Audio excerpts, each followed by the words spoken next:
Muito bem, nesse vídeo eu vou falar sobre as preferências do Photoshop que controlam por trás dos panos vários recursos e comportamentos do programa.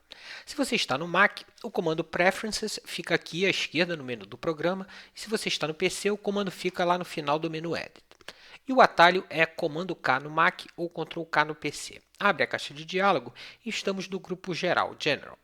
E aqui nessa coluna à esquerda temos os outros grupos. Eu vou mostrar apenas algumas opções que eu considero mais importantes. E aqui nesse grupo eu quero chamar a atenção para a opção Export Clipboard. E quando ela está ativada, toda vez que você copiar uma imagem dentro do Photoshop, ela será exportada automaticamente para a área de transferência do sistema, para que você possa colar a imagem em outro programa. Eu normalmente deixo essa opção ligada, mas dependendo da quantidade de memória do seu computador, se você copiar uma imagem muito grande, o computador pode ficar lento ou até travar. Então, se por acaso você estiver tendo problemas toda vez que você copiar uma imagem, experimente vir aqui e desligar essa opção. Agora vamos passar para o grupo Interface. E aqui na parte de cima temos opções de display nos diferentes modos de tela.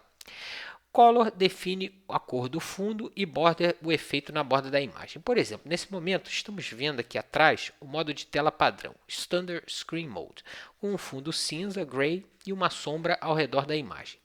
E aqui eu particularmente gosto de manter esse cinza, mas eu gosto de remover essa sombra escolhendo a opção None, tanto para o modo Standard como para o modo Full Screen with Menus. Muito bem, e aqui embaixo, essa opção Show Tooltips faz com que o Photoshop exiba dicas quando você posiciona o mouse em cima de algum ícone ou outro elemento da interface. Se você está começando a usar o Photoshop, pode ser uma boa deixar essa opção ligada, porque as dicas são sempre muito úteis. Mas se elas começarem a incomodar, você pode vir aqui e desligar essa opção.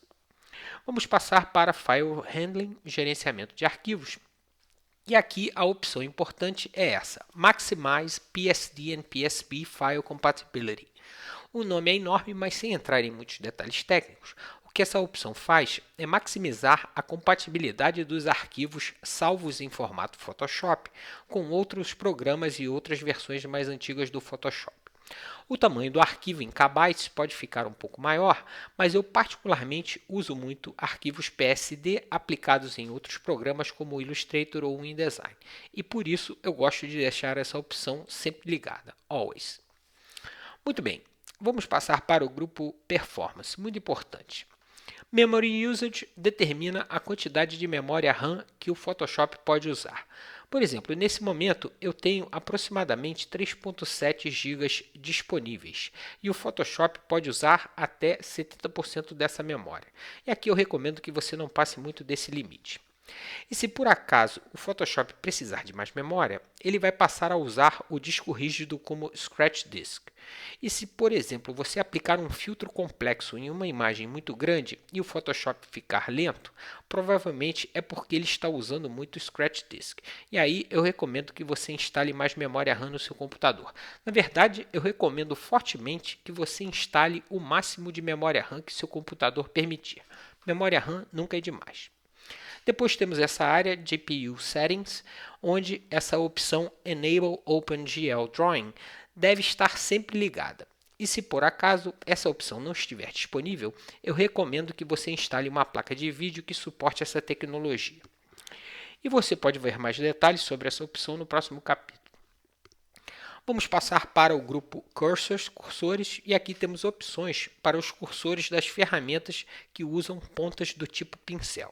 E aqui eu particularmente gosto de usar Full Size Brush Tip para que o cursor mostre com mais fidelidade o tamanho e a dureza do pincel. E também Show Crosshair in Brush Tip, que exibe essa cruzeta no centro do cursor. E você pode ver mais detalhes no capítulo sobre pintura. Vamos passar para o grupo Units and Rulers, e aqui eu recomendo que você use sempre pixels como unidade de medida da régua. E no grupo Type, se você trabalha muito com tipografia, você pode escolher aqui o tamanho das amostras que aparecem no menu de fontes do painel Caractere. E para terminar, duas dicas importantes. Primeiro, que várias dessas preferências só entram em atividade na próxima vez que você abrir o programa, de maneira que, para garantir que suas modificações sejam salvas e entrem em ação, você deve confirmar essas modificações, clicando no botão OK, fechar o Photoshop e lançar novamente o programa.